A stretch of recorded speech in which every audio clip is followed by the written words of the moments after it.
Welcome to For Good Measure, an interview series celebrating diverse composers and other creative artists, sponsored by a grant from the California Arts Council.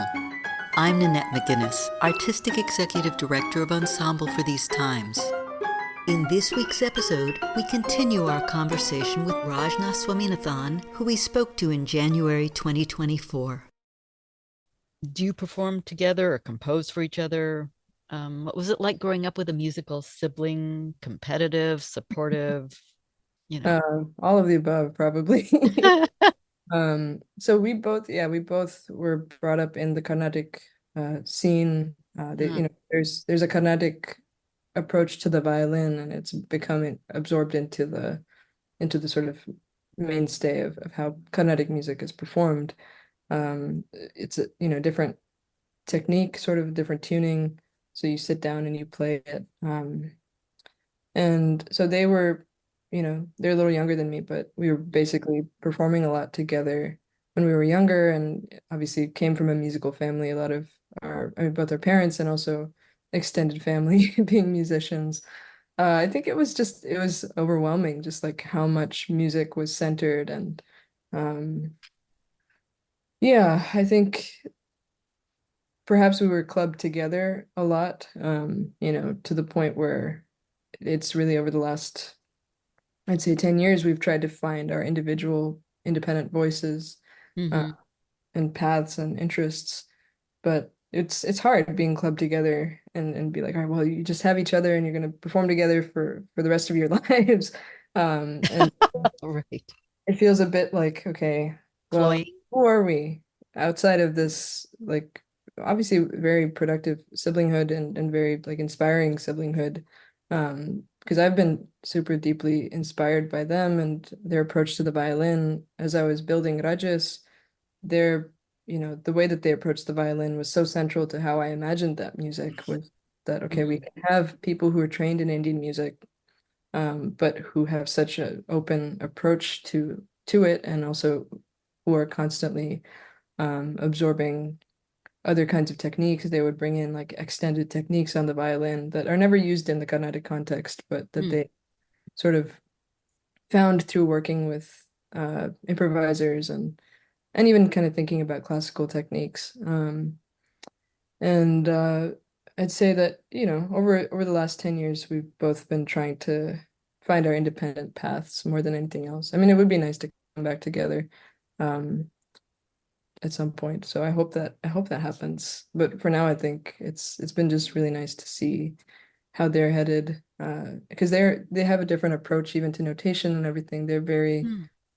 They've done a lot of studying into how to notate ornaments that are very specific to Indian music, and Mm. find a way to articulate that through working with classical string players. So they've gone in that direction, Interesting. really Okay. finding new notational languages. But they've also done, work involving graphic scores, and so in a lot of ways, our work is parallel. Sounds Um, like it. Yeah. Yeah. yeah, so I mean, I have a lot of respect for them, and uh, hugely inspiring person in my life. And yeah, so it's a overall, I should say, it's a positive thing to have someone like that to, despite the complications of family as are always there, but like, just having someone like that, knowing that you're not alone in the world, Yeah.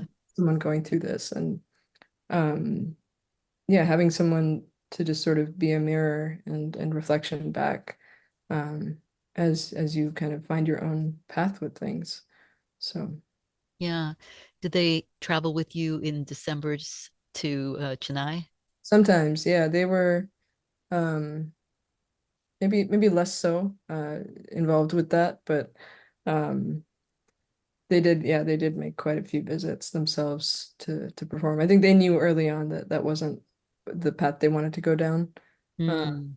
and they're like a, multifaceted artist, and studied theater in college, and they're really, then they do visual art, and so they're very sort of multifaceted in that way. um so I think they knew. They were like, okay, that's not where I'm headed. And going to do these other things, maybe earlier than I did. So, Yeah. but yeah, they did actually go into the sort of writing for Western classical musicians field before I did, and sort of helped me find my place there and It, introduced me to Gabby. So that was really great.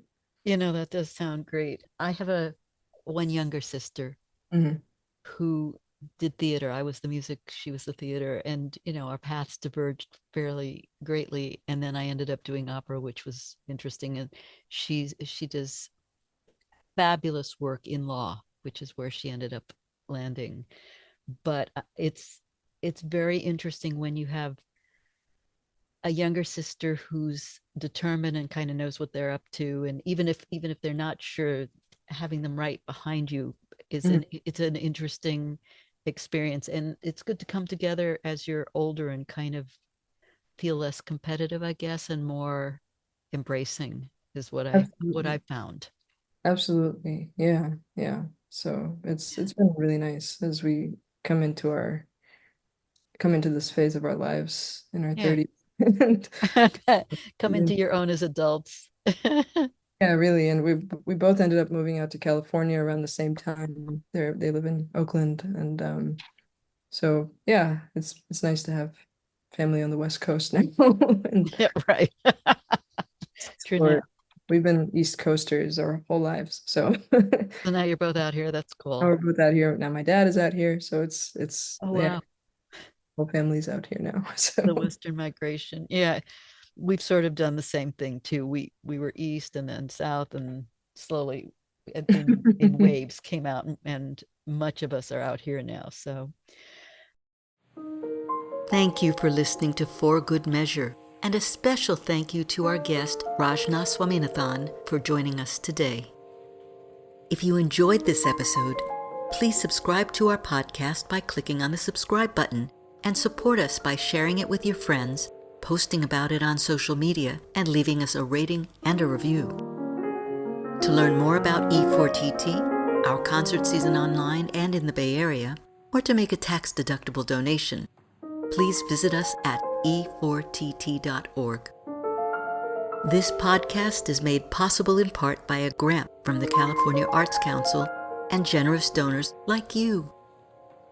For Good Measure is produced by Nanette McGuinness and Ensemble for These Times and designed by Brennan Stokes, with special thanks to co-producer and audio engineer Stephanie M. Neumann.